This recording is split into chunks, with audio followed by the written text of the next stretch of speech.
Hi friends, வணக்கம் and welcome back to our channel. இன்றைக்கி நம்ம பாதை கருப்பராயன் கோவிலுக்கு தான் திரும்பியும் போக போகிறோம். எப்பயுமே அங்கேயே போகிறது ஏன் அப்படின்னா, வீட்டுக்கு பக்கத்துலேயே இருக்கிறதுனால அந்த கோவிலுக்கும் காளி குமாரசுவாமி கோவிலுக்கும் அடிக்கடி போயிட்டுருக்கோம். இன்றைக்கி வந்து ஆகஸ்ட் 15, அதனால சரின்னு சொல்லி மாமா சீக்கிரமாகவே ஒர்க் முடிஞ்சு வந்துட்டாங்க. அதனால் இப்போ திரும்பி நாங்கள் அங்கே வந்து கிளம்பிட்டோம். நீங்கள் இப்போ தான் நம்மளுடைய சேனலை ஃபர்ஸ்ட் டைம் பார்க்குறீங்க அப்படின்னா மறக்காமல் சப்ஸ்கிரைப் பண்ணி வச்சுட்டு பக்கத்தில் இருக்க பெல் ஐக்கான் கிளிக் பண்ணி ஆல் அப்படிங்கிற ஆப்ஷன் செட் பண்ணி வச்சுக்கோங்க. அப்போ தான் நம்ம தொடர்ந்து போடுற எல்லா வீடியோஸுமே உங்களுக்கு நோட்டிஃபிகேஷன் ஆகும். நம்ம சேனலில் ப்ராங்க் வீடியோ, சேலஞ்ச் வீடியோஸ், அதுக்கப்புறம் நிறைய கோவில் விளாக்ஸ், விநாயகர் சதுர்த்தி விளாக்ஸ்லாம் போட்டிருக்கோம். மறக்காமல் சேனலை விசிட் பண்ணி பாருங்கள். எப்பயுமே கோவிலுக்கு போகிறதெல்லாம் மார்னிங்கே போயிட்டு ஆஃப்டர்நூன் போல் வீட்டுக்கு வந்துடுவோம். இந்த டைம் ஈவினிங் போல் போகிறோம். சூப்பராக இருந்துச்சு பார்க்குறதுக்கே. சரி, வாங்க வீடியோக்குள்ளே போயிடலாம்.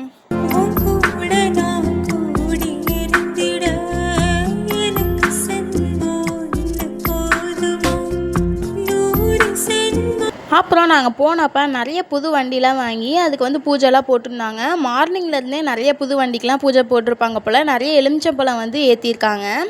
கதம்பமும் கனியும் வாங்கிட்டு அப்படியே பூஜை பண்ணுறதுக்கு நாங்கள் உள்ளே போயிட்டோம். அப்புறம் இன்னொரு விஷயம், நானும் மாமாவும் ஃபர்ஸ்ட் டைமாக இன்றைக்கி தான் திருப்பூருக்கு வந்த பிறகு மேட்சாக ட்ரெஸ் போட்டிருக்கோம். லவ் பண்ணும்போதெல்லாம் மேட்சாக ட்ரெஸ் போட வேண்டியது, கல்யாணம் ஆன பின்னால் அவ்வளோவா போடுறதில்ல.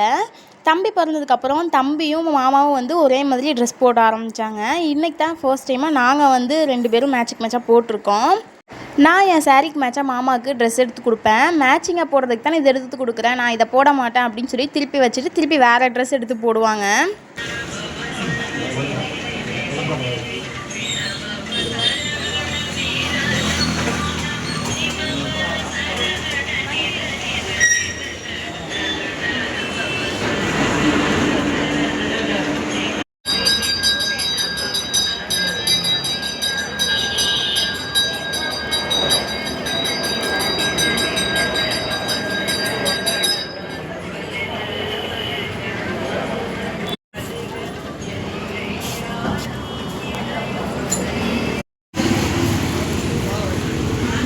எப்பயும் மார்னிங் வர்றதுனால எங்களுக்கு அவ்வளோ டிஃப்ரென்ஸ் தெரிஞ்சதில்லை. இப்போ வந்து விளக்கேற்றுறதுலாம் பார்க்கும்போது நைட் டைமில் அழகாக இருந்துச்சு.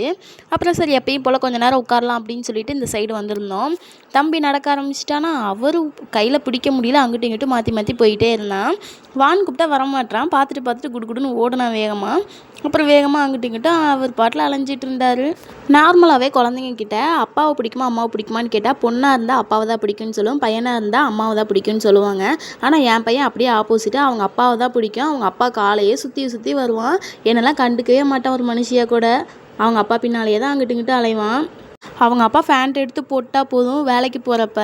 அதே மாதிரி வண்டியில் கூட்டிகிட்டு போவாங்க அப்படின்னு சொல்லிட்டு காலுக்கிட்டேயே இருப்பான், காலை பிடிச்சி தொங்கிட்டே இருப்பான். கூட்டிகிட்டு போயிட்டு திரும்பி ரிட்டன் விட்டால் கூட திரும்பவும் போகணும் அப்படின்னு சொல்லிட்டு அழுவான். நம்ம பிள்ளைங்க எவ்வளோதான் சேட்டை பண்ணாலும் குறும்பு பண்ணாலும் நம்மளுக்கு அதை பார்க்குறதுக்கு அழகாக தான் இருக்குல்ல. ஒரு காலத்துலலாம் சின்ன பிள்ளைங்க ஓவராக சேட்டை பண்ணாங்க அப்படின்னா அவங்க அம்மா கண்டிக்க மாட்டாங்களா அப்படின்னு சொல்லி நானே நிறைய டைம் யோசிச்சிருக்கேன். ஆனால் அவ்வளோ குறும்பு பண்ணுவாங்க, அப்போ அமைதியாக தான் இருப்பாங்க அவங்க அம்மாலாம். இப்போ தான் புரியுது அது ஏன்னு. என்னதானாலும் அவங்க பிள்ளைங்க பண்ணுற சேட்டையாக இருந்தாலும் அவங்களுக்கு ரசிக்க தான் தோணும் போல், அதான் ரசிப்பாங்க போல். என் பையன் இருக்கிற சைஸுக்கு எல்லாரையும் அண்ணாந்து எங்கடா போகிறாங்க அப்படின்னு சொல்லி அவன் வந்து பார்த்துட்ருக்கான். எல்லாரையும் கத்தி கூப்பிட்டான். அப்புறம் எங்களுக்கு பக்கத்தில் உட்காந்துருக்கவங்க வந்து தம்பியை வந்து கூப்பிட்டாங்க. வேகமாக அவங்க அப்பா கிட்ட ஓடி வந்துடுவான் பாருங்களேன். அதே மாதிரி சாக்லேட் கொடுத்தாங்க. இது முடிக்க நாங்கள் சொல்லி கொடுத்ததில்ல, யார் மற்றவங்க கொடுத்தா வாங்கிலாம் சாப்பிடக்கூடாது வாங்கக்கூடாது அப்படின்னு சொல்லி கொடுத்ததில்ல. ஆனாலுமே யார் கொடுத்தாலும் முதல்லலாம் வாங்கிட்டு தான் இருந்தேன். இப்போல்லாம் கொஞ்சம் விவரம் தெரிய ஆரம்பிக்கவும் அவங்க ஒரு சாக்லேட் கொடுத்தாங்க. அதை வந்து வேணாம் அப்படின்னு சொல்லிட்டு திரும்பி அவங்க அப்பா கிட்ட வந்து நின்றுக்கிட்டான்.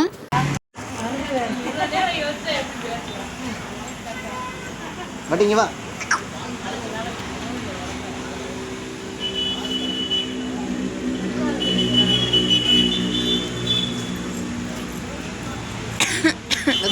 பார்த்து விழுந்துடாதப்பா. மெதுவா போப்பா. இங்கே வா. இங்கே வா. தம்பி கொஞ்ச நேரம் அங்கே இங்கேயும் விளையாண்டுட்டு இருந்தான். அப்புறம் வெளியே வந்து பார்த்தோம், கொஞ்சம் ரொம்பவே இருட்டிருச்சு. சரி போகலாம் அப்படின்னு சொல்லிட்டு நாங்கள் கிளம்பிட்டு இருந்தோம். மாமா சொன்னாங்க எல்லா வண்டிக்கும் பூஜை போடுறாங்க, என் வண்டிக்கு பூஜை போடலையே அப்படின்ட்டு. அங்கேருந்து சந்தனத்தை எடுத்துகிட்டு வந்து சந்தனம் வைக்க சொன்னாங்க. சரின்னு சொல்லி சந்தனத்தை வச்சேன். அதுக்கப்புறம் குங்குமம் வைக்கவே இல்லையே அப்படின்னாங்க. இப்போ எடுத்துகிட்டு வரட்டுமா போய் அப்படின்னு. சரி வேணாம் விடு அப்படின்னாங்க. சரி அப்புறம் போய் எடுத்துகிட்டு வா அப்படின்னு சொல்லி திரும்பி சொன்னாங்க. சரின்னு சொல்லிட்டு நானும் போயிட்டு குங்குமத்தை எடுத்துகிட்டு வந்து மாமாவோட வண்டிக்கு பூஜையை போட்டு அப்படியே அங்கேருந்து கிளம்பியாச்சு. நாங்கள் கோவிலுக்குன்னு வரோம், நம்மளுக்காகவும் நம்மளுடைய குடும்பத்துக்காகவும் வேண்டிட்டு அப்படியே போயிடுறோம். நம்மளை கூட்டிகிட்டு வர நம்மளுக்கு ரொம்பவே உபயோகப்படுற நம்ம வண்டியை நம்ம மறந்துடுறோம். புதுசாக வண்டி வாங்கும்போது பூஜை போடுறதோட சரி, அதுக்கப்புறம் அதை கண்டுக்கிறதே இல்லை. ஏதோ ஒன்று நம்மளை கூட்டிகிட்டு போகிறதுக்கு வர்றதுக்கு யூஸ் ஆகுது, அதோட சரி அப்படிங்கிற மாதிரி தான் இருக்குது. இப்போல்லாம் ரோட்டில் நடக்கிற ஆக்சிடென்ட்ஸ் தான் அதிகம். வருஷத்துக்குன்னு பார்த்தா அவ்வளோ பேர் ஆக்சிடென்ட் ஆகி தான் இறந்து போகிறாங்க. அதெல்லாம் நினைக்கும் போது ரொம்பவே பயமாக இருக்குது. அப்படிங்கும்போது இந்த மாதிரி நம்மளை கூட்டிகிட்டு போகிற வண்டிக்காக பூஜை பண்ணுறது தப்பே இல்லை அப்படின்னு தான் சொல்லுவேன். நீங்களும் திருப்பூரில் இருந்தீங்க அப்படின்னா மறக்காமல் இந்த கோவிலுக்கு வந்து ஒரு பூஜையை போட்டு பாருங்கள், நல்லாயிருக்கும் அப்படின்னு சொல்கிறாங்க.